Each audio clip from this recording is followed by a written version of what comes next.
I'm Charity with the Livable Home Group, and let's talk about the differences in the market between a few years ago, basically during the years of COVID, and now. There are quite a few differences, and you're going to find that they benefit the buyer.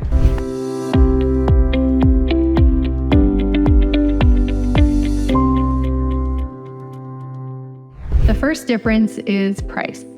So before, when we were looking at houses, most of my clients were having to mentally adjust to spending $25,000 to $50,000 or more over the list price. So when you looked at a $500,000 house, you thought, well, I better make sure I can afford $525,000 or $550,000. Right now, that's not the case. Thankfully, when you look at a price, it's actually the price. And you might actually be able to offer under list price, or if you wait for a bit, you might also see the price drop on its own. So pricing is definitely different right now. Number two has to do with inspections. During the crazy times, there were a lot of buyers that felt the need to waive their inspection. Now, I never recommend that you waive an inspection unless you're maybe a contractor or you're a flipper and you're not going to need to know everything that's going on with the house because you're just going to tear it apart and do everything that's needed anyways. But that's not the case for most buyers. And during the crazy years, people were waiving their inspections left and right. And they were doing this because they had to do it to compete because other buyers were doing the same thing.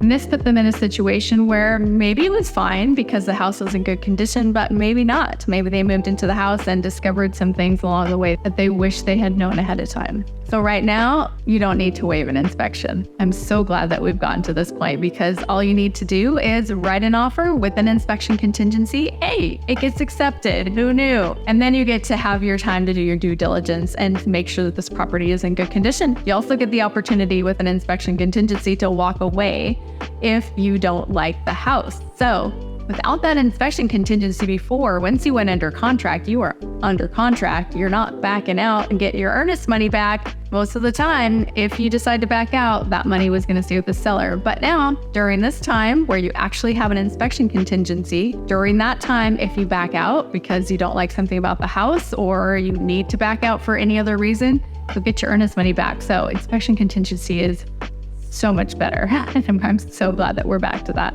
The other thing that's different right now is in regards to the appraisal. So what happens when somebody offers $50,000 more than a house is listed for? Well, the appraisal may come in low, and once the appraisal comes in low, the lender will not lend on the amount that you said you would buy it for. So basically, if you said you pay $550,000, but the appraisal comes in at $500,000, there's a $50,000 gap.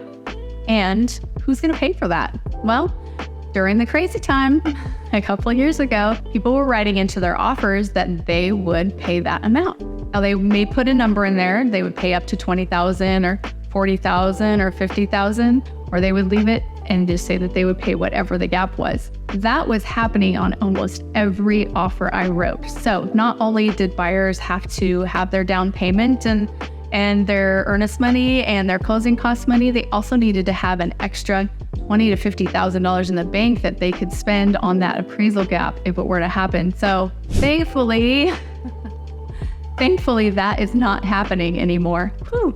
So glad. That was crazy. And I don't even know how people did it. That was a lot of cash that people had to have available. So right now, you're writing an offer generally for about the list price, maybe less, maybe a little more if there's another person interested, but we're not seeing as many low appraisals. And even if there were a low appraisal, you wouldn't have already agreed to pay the extra. And so your agent can go back and negotiate for who's going to pay that. And oftentimes sellers do end up lowering a price. So this is a much better market to be in because you don't have to worry about that appraisal gap.